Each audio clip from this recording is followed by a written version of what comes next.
Bueno, muy buenas noches para todos y hemos llegado al tiempo de Semana Santa.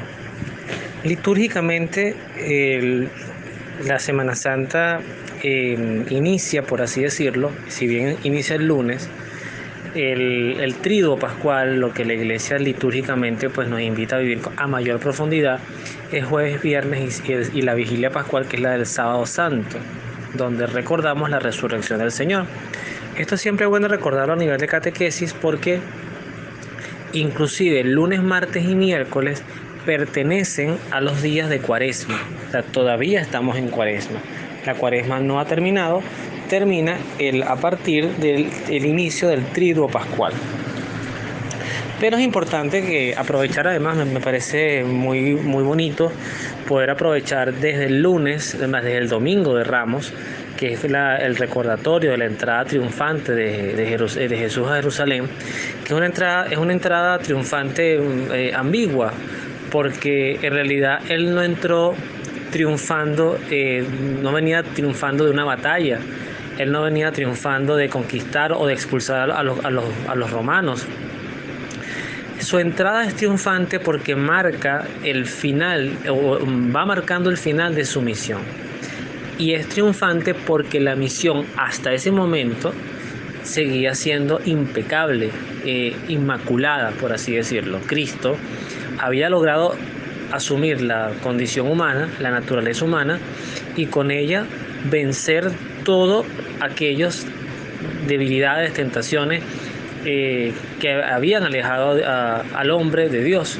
Cristo fue tentado no solamente en el desierto, toda su vida, al igual que María, fue una constante tentación. Dentro de las preguntas que le hacían, dentro de cuando le pedían que hiciera milagros, cuando lo querían hacer rey, que todo eso, por ejemplo, está en el Evangelio de San Juan. No olvidemos que cuando él multiplica los panes, inmediatamente lo quieren hacer rey. Eso es una tentación y él sale, él huye de eso. Cristo nos enseña a ser seres humanos fieles a Dios. Y Cristo lo logra no solamente por su condición divina, la cual reduce al mínimo. No deja de ser Dios nunca, pero reduce su condición divina y asume plenamente la condición humana y nos enseña que desde la humanidad se puede ser perfectos, se puede ser fieles a Dios. Eso es uno de los principales legados de la misión de Cristo. Por eso la entrada triunfante de Cristo a Jerusalén, que lo recordamos el día de ayer, digo ayer, a los efectos de la posteridad de esta grabación, me refiero al domingo 2 de abril que inició del año 2023, que dio inicio a la Semana Santa de este año.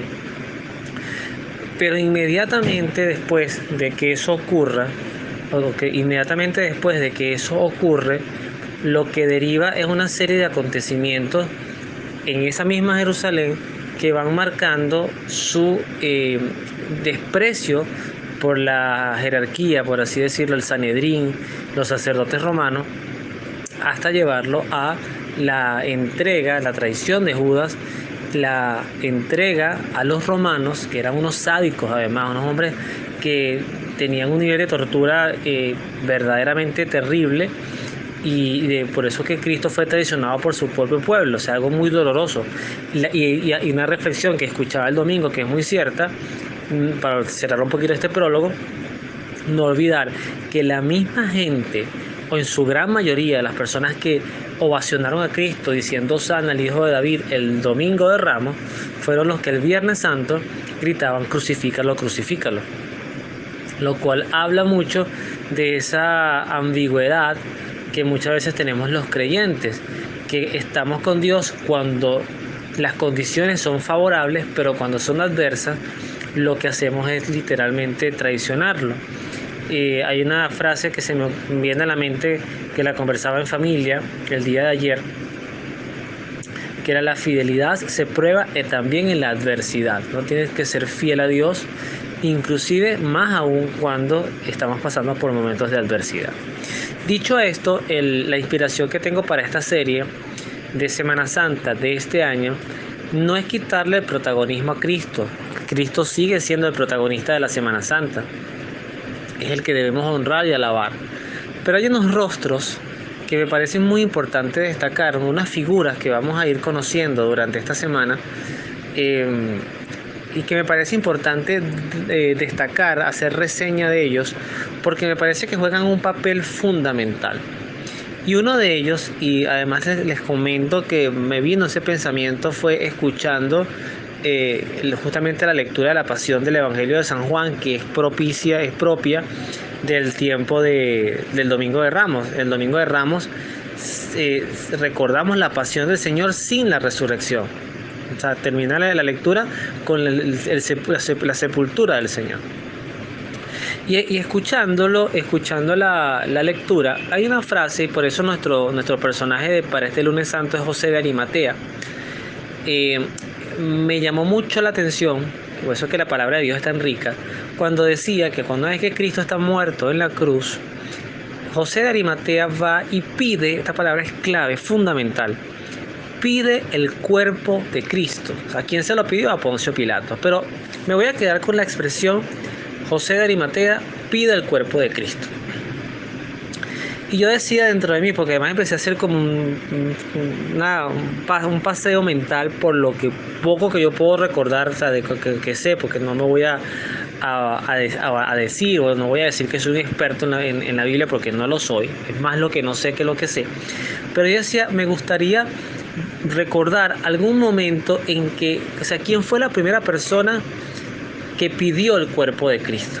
Cuando usted y yo vamos a comulgar, o las personas que comulgan, pues que están en estado de gracia, el sacerdote, uno va y uno quiere el cuerpo de Cristo. Se supone que uno hace la fila porque uno quiere recibir el cuerpo de Cristo. Y el sacerdote te dice el cuerpo de Cristo y tú dices amén. Y con ese amén tú lo recibes y tú estás recibiendo pues a Jesús realmente. Entonces yo inmediatamente hice una analogía entre este cuerpo de Cristo muerto en la cruz, humanamente muerto en la cruz, y el cuerpo de Cristo eucarístico. Y dije, la primera persona que pidió recibir el cuerpo de Jesucristo fue José de Arimatea. Porque ni siquiera en la última cena los apóstoles pidieron a Jesús, danos de tu cuerpo, porque seguramente ni entendían lo que Cristo estaba haciendo allí. Cristo es el que les dice, tomad y comed todos de él, porque este es mi cuerpo. Él allí presenta la Eucaristía, la presenta. José de Arimatea no estuvo en la última cena, mas sin embargo, un dato importantísimo es que la casa donde se celebra esta cena se dice, según la tradición, que pertenecía a José de Arimatea. Entonces, fíjense en José de Arimatea la importancia que él tiene de haber sido uno de los facilitadores de que se diera la institución de la Eucaristía, celebración que recordaremos el Jueves Santo, que además es el día del sacerdote, y posteriormente, como el mismo José de Arimatea es el gran custodio, algo que nadie se hubiese preocupado. Fíjense que ni siquiera, y lo digo con mucho respeto, ni siquiera es de la boca de nuestra Madre María Santísima. Es José de Arimatea que tiene el cuidado de que el cuerpo de Cristo recibiera santa sepultura, lo cual quiere decir que este respeto que debemos tener los cristianos por nuestros cuerpos, aun cuando sean cuerpos de fallecidos, es muy importante. Si José de Arimatea no hubiese tenido este cuidado de cuidar, valga la redundancia, el cuerpo fallecido de Jesús, nosotros no sabemos qué hubiese pasado con los restos de Cristo.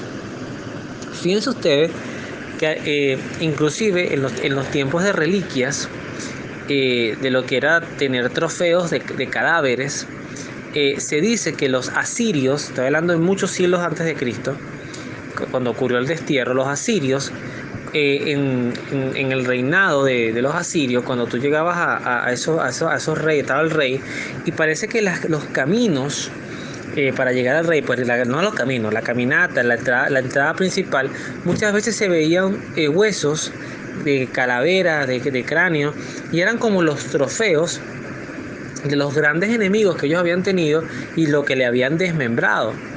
Esto era muy, inclusive de los romanos también se habla de que cuando hubo todo este tema de la lucha contra los bárbaros, que al final los conquistaron a ellos a veces hacían caminerías de crucificados para que la gente viera lo que ocurría al que se rebelaba contra Roma.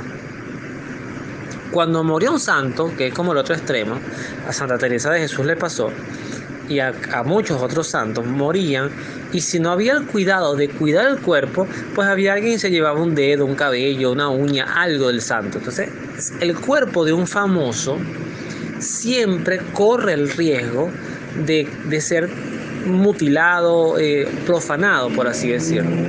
Entonces, la actitud que toma José de Arimatea de cuidar, de velar, porque el cuerpo de Jesús, que era un cuerpo de un fallecido, ¿ok?, tuviera un lugar digno de ser sepultado, le hace el mismo enlace al mismo José de Arimatea de haber facilitado la primera misa y el primer lugar digno para que se instituyera la Eucaristía.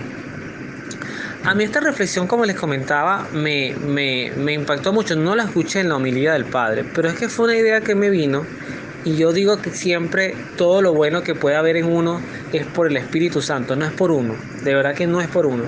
Pero qué interesante toda la punta que uno puede sacarle a un lápiz espiritual, al lápiz de la fe.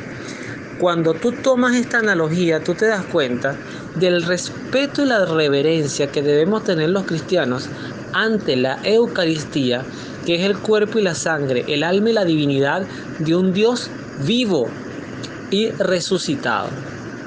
Y dice, bueno, si José de Arimatea tuvo este cuidado de sepultar a Jesús, además en una sepultura que también según la tradición se cree que pertenecía a José de Arimatea, si José de Arimatea no hubiese cuidado el cuerpo muerto de Cristo, ¿dónde iba a resucitar Jesús?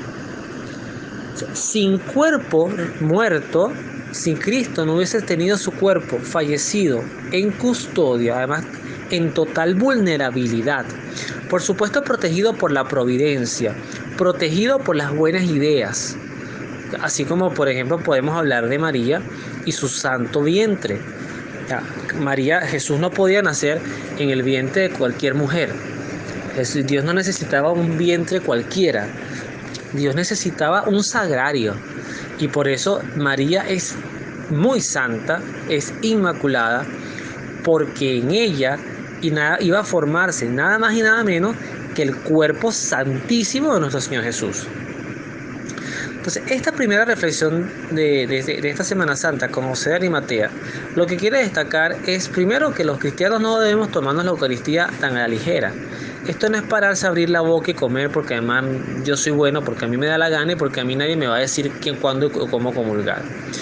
Lo segundo importante es que tenemos que tener la humildad de reconocer que somos pecadores, y que si bien es cierto la Eucaristía es un sacramento del amor y que está llamado para todos, no deja de ser menos cierto que la Eucaristía merece de nuestra parte, no porque la Iglesia prohíba, merece de nuestra parte una cuota de humildad para decirle al Señor, como dijo el centurión romano, una frase que quedó estampada en nuestra liturgia: Señor, no soy digno de que entres en mi casa, pero una palabra tuya bastará para sanarme. O sea, necesito ser sanado, yo no soy digno de recibirte. Nadie es digno de recibir al Señor. Cristo se hace amor y se hace generosidad para todos. Pero hay que tener una dosis de humildad y saber que la Eucaristía es un sacramento que merece respeto. Lo otro que podemos aprender con José de Arimatea, a mí me encanta, y de hecho yo en mi vida siempre he tratado de ser así. A veces soy muy fastidioso, pero siempre pensar en lo que nadie piensa. Siempre ver más allá de lo que el básico y el común ve. ¿Qué veía la gente en Cristo? Bueno, en la cruz veían a un fracasado. Un hombre, la gente que lo amaba, una gran injusticia. La gente que no era era un poco escéptica, un fracasado, otro más que prometió muchas cosas, pero terminó como el resto, muerto o ignorado, ¿no? Y los que lo odiaban, pues el disfrute de ver cómo, mira, así terminan los blasfemos. Cristo no murió en la cruz indiferente a las personas. Yo no creo que en su tiempo, quizás sí, ¿no? No sería muy exagerado generalizarlo, pero yo no creo que en su tiempo haya sido mucha la gente que haya quedado indiferente a la muerte de Cristo, los que eran cercanos, los que estuvieron ahí en Jerusalén, en el Gólgota, por esa zona. Cristo despertaba emociones. Pero lo importante de aún haber sido así, haber despertado emociones, las que hayan sido, es que Cristo, inclusive desde su muerte, eso que les decía, esa inteligencia que Dios puso en José de Arimatea, es ver lo que otras personas no veían. A la gente se quedó hasta que Cristo se murió. Ahí sufrió, dio sus 7 palabras, Elí, Elí, bueno, Dios mío, ¿por qué me has abandonado? Que ya sabemos que estaba citando el Salmo 22, entre paréntesis 21. Pero después de que muere, después de que en tus manos encomiendo mi espíritu y muere en la cruz, me imagino que la gente lo que haría en su mayoría es retirarse. Bueno, ahora los romanos ya lo echarán a los perros, a los amuros, lo dejarán tirado ahí como un animal más del camino. El cuerpo de nuestro Señor. Y ni siquiera, no es Juan, no es ninguno de sus discípulos. No dudo que su madre hubiese actuado más en la escultura de la piedad. Justamente esa imagen de María con Cristo en los brazos, yo creo que María, si alguien hubiese intentado profanar el cuerpo de su hijo, María hubiese muerto allí en el sitio defendiéndolo. No porque hubiese sido una mujer agresiva, pero es que María, si algo hubiese cuidado como madre, es el cuerpo de su hijo. Pero así sería el nivel de bondad y de inteligencia que Dios colocó en un hombre como José de Arimatea, que además tuvo que haber sido un hombre respetable. No cualquiera llegaba ante Pilato y pedía algo y se lo daban. José de Arimatea tuvo que haber sido un hombre importante, un hombre bien educado, un hombre además posiblemente algo adinerado, y que tuvo este gesto inspirado por Dios, sin duda, por Dios Padre, el Espíritu Santo, la misma providencia en sí, de pensar en el posmorte de Cristo. Y gracias a esa acción de José de Arimatea, Cristo tuvo un cuerpo custodiado, sepultado dignamente, que pudo resucitar. Así que también eduquémosle a nuestros seres queridos. Nunca está de más hablar de cómo queremos ser nosotros, o sea, lo que queremos que ocurra con nosotros al morir. No ponernos a travesías difíciles. A mí me llevan para la Gran Sabana y en la gota 4500 que caiga de no sé qué X río de cuál lugar, pues entonces usted agarra y me lanza allí, o me alquilan un yate y me llevan no sé para dónde y me lanzan. No.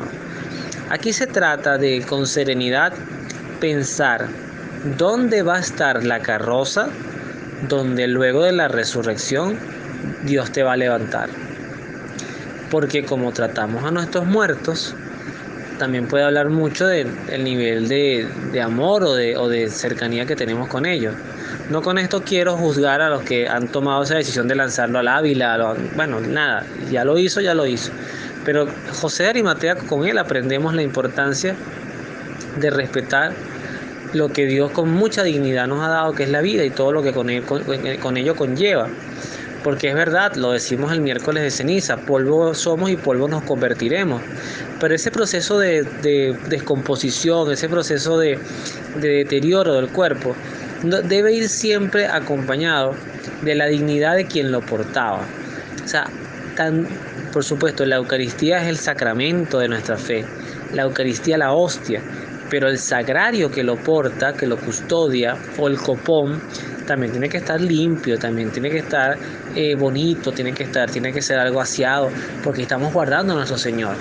Entonces, cuida tu carcasa, cuida tu chasis, que aunque se vaya a descomponer y aunque vaya a ocurrir lo que vaya a ocurrir, no olvidemos que hay una promesa de resurrección para todos nosotros. Y esa promesa de resurrección debemos tener la inteligencia de José de Arimatea, de custodiarla, de cuidarla y de agradecerle a Dios la vida propia o la de aquellos seres que ya no estarán con nosotros, pero que nos dieron experiencia de vida, alegría y amor. Así que bravo por José de Arimatea, el primer hombre que fue capaz de pedir el cuerpo de Cristo y lo trató con dignidad a pesar de que era un cuerpo de un hombre fallecido. Que Dios los bendiga, nos vemos en la oración.